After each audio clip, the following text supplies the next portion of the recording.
3, 2, 1.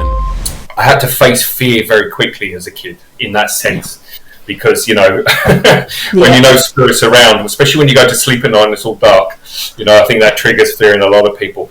So overcoming that fear as well.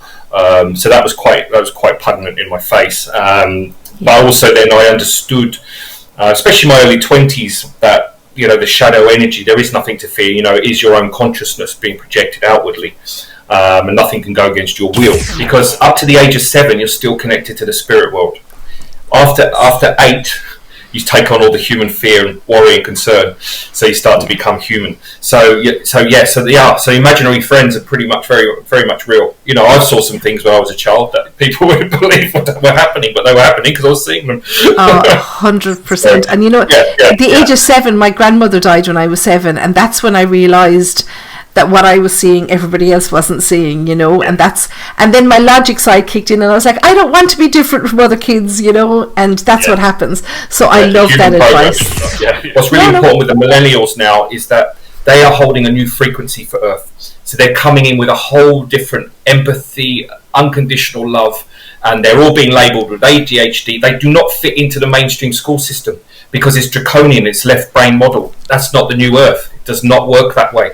So these children are getting labelled. They're highly emotional. That most people say to them, well, how can I? I'm just a housewife, or I'm just a builder, or whatever. And they say, well, how can I really help the world? Through the physical mainstream, probably very minimal.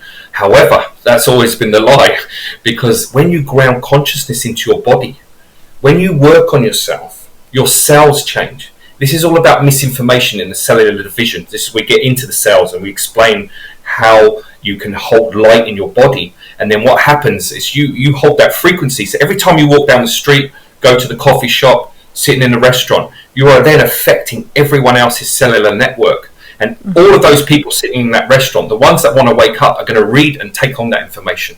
And you're going to trigger in them consciousness. And they're going to go, they might wake up the next day, do you know what? I'm going to give up smoking. Do you know what? I'm going to change this now. I feel it.